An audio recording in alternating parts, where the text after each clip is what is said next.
সেদিন আমার খুবই ইচ্ছা করলো বাসায় একটু চাইনিজ রান্না করি।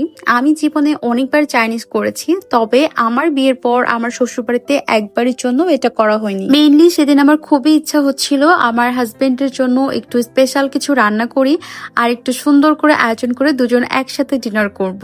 তো তার জন্য আমি আগের দিন রাতের বেলা চিকেনটা সুন্দর করে কেটে ক্লিন করে সুন্দর করে ম্যারিনেট করে রাখছিলাম। আর এটা আমি ম্যারিনেট করে সারা রাত রেখে দিব যেন মশলাটা খুব ভালোভাবে চিকেনের সাথে মিক্স হয়ে যেতে পারে। তো চিকেনের মধ্যে আমি এখানে দিয়েছি ধনিয়ার গুঁড়া, লবণ, লাল মরিচের গুঁড়া। আর লাল মরিচের গুঁড়াটা আমি একটু বেশি করে দিয়েছি যেন চিকেনটা একদম ঝাল ঝাল হয়। তারপর দিয়েছি একটু বেশি করে কালো গোলমরিচের গুঁড়া। কালো গোলমরিচের গুঁড়াটা আমি একটু বেশি করে দিয়েছি কারণ এটার ফ্লেভারটা অনেক সুন্দর লাগে। তারপরে দিয়েছি টমেটো সস, সয়া সস আর দিয়েছি আদা রসুনের পেস্ট। তো সবগুলো উপকরণ দিয়ে আমি খুব ভালো মতো হাত দিয়ে সুন্দর করে মাখিয়ে নিয়েছি। চিকেনটা খুব ভালো মতো মেরিনেট করে তারপর একটা ঢাকনা দিয়ে ঢেকে এটা আমি ফ্রিজে রেখে দিয়েছিলাম। তো চিকেনটা মেরিনেট করেছিলাম আমি রাতের দিকে, আর এটা আমি ফ্রাই করব পরের দিন রাতের বেলা। এতটা সময় যখন চিকেনটা ফ্রিজে রেস্টে থাকবে তো চিকেনটা খুব ভালো মতো মেরিনেট হবে। তো ফ্রাইড রাইস করব, তার জন্য আমি আগের দিন রাতের বেলায় রাইসটা রান্না করে সুন্দরভাবে ঠান্ডা করে তারপর ফ্রিজে রেখে দিয়েছিলাম। আর এইভাবে ফ্রাইড রাইস করলে কিন্তু ফ্রাইড রাইসটা অনেক বেশি ঝুরঝুরা আর অনেক বেশি সুন্দর হয়। পরের দিন সন্ধ্যাবেলা আমি রান্না বান্না শুরু করে দিয়েছি। তো ফার্স্টে আমি সমস্ত ভেজিটেবলস আর আমার যা যা লাগবে সবকিছু আগে গুছিয়ে নিয়েছি। তো আমি ফার্স্টে ভেজিটেবলসটা রান্না করছি। তার জন্য আমি গাজর আর এখানে পেঁপে নিয়েছি দুইটা, আমি একটু চিনি দিয়ে সেদ্ধ করে নিয়েছি।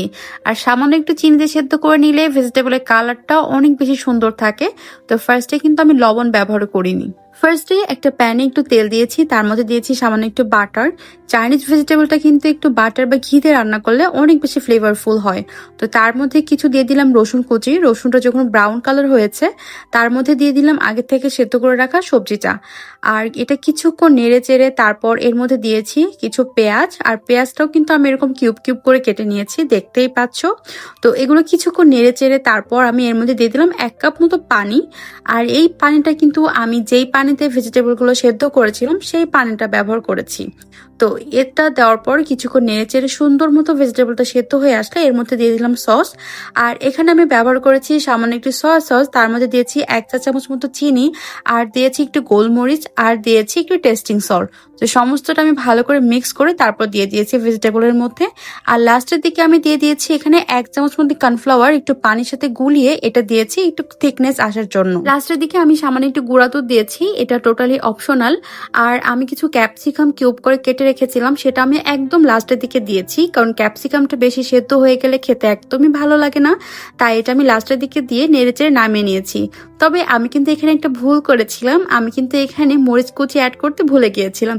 সেটাও কিন্তু আমি লাস্টের দিকে দিয়ে একটু নেড়েচেড়ে নিয়েছিলাম। এবার রান্না আমার শেষ, এখন আমি রান্না করব ফ্রাইড রাইস। তো সবার ফার্স্টে আমি এখানে 5-6টা মতো ডিম একটু তেলের মধ্যে দিয়ে স্ক্রাম্বল করে নিয়েছি। তো ডিমটা স্ক্রাম্বল করে অন্য একটা পাত্রে তুলে নিয়েছি।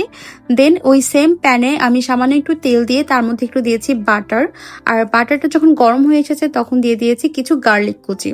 গার্লিকটা কিছুক্ষণ নেড়ে চেড়ে তারপর এখানে দিয়ে দিলাম 1 কাপ মতো পেঁয়াজ কুচি। পেঁয়াজটাও কিছুক্ষণ নেড়ে চেড়ে তারপর আমি একে একে সবকিছু দিয়ে দিচ্ছি। যেহেতু গাজরটা সেদ্ধ হতে একটু সময় বেশি লাগে তাই ফার্স্টে দিয়েছি গাজর। গাজরটা দিয়ে কিছুক্ষণ নেড়ে চেড়ে তারপর এর মধ্যে দিয়ে দিয়েছি বরবটি কুচি। ফ্রাইড রাইসে কিন্তু পেঁয়াজ কলিটা দেখতে অনেক বেশি সুন্দর লাগে আর খেতেও অনেক মজা লাগে। তবে এখন যেহেতু বাজারে ওটা অ্যাভেলেবেল না, তার পরিবর্তে আমি এখানে দিয়েছি কিছু বরবটি কুচি।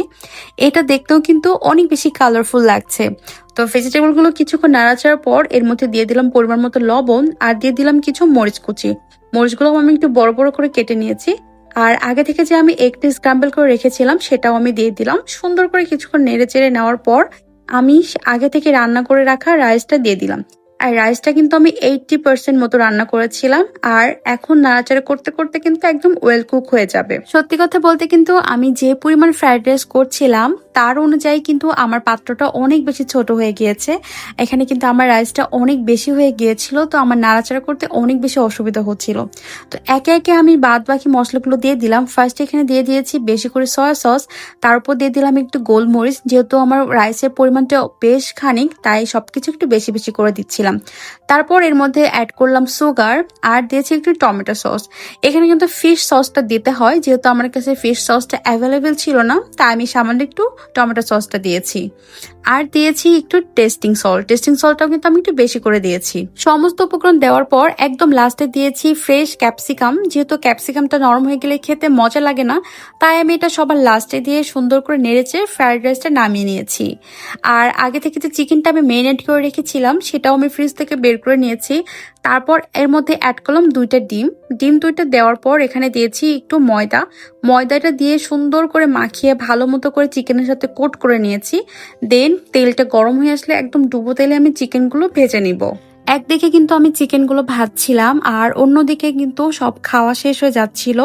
আমার ভীষণ ইচ্ছা ছিল সেদিন আমি একটু ক্যান্ডেল লাইট ডিনার করব, সুন্দর করে খাবার টেবিলটা সাজিয়ে তারপর সবাই একসাথে খাবো।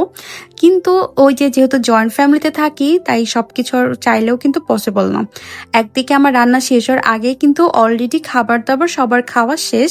তো লাস্টের দিকে খেয়েছিলাম আমি আর আমার হাজবেন্ড। তো আমাদের জন্যই খাবারটা একটু সুন্দর করে সাজিয়ে নিয়েছিলাম। আমি যখন কোনো স্পেশাল রান্না করি তখন কিন্তু যদি সুন্দর করে টেবিলটা একটু ডেকোরেট করতে না পারি, আমার আসলে ভীষণ মন খারাপ লাগে। আমার মনে হয় সারাদিন কষ্ট করাটাই আমার বৃথা। তো এই তো একটু মন খারাপ হচ্ছিল যেহেতু সুন্দর করে সবটা শেষ করতে পারি নাই। আসলে আমার রান্না করতে করতে একটু লেটই হয়ে গিয়েছিল।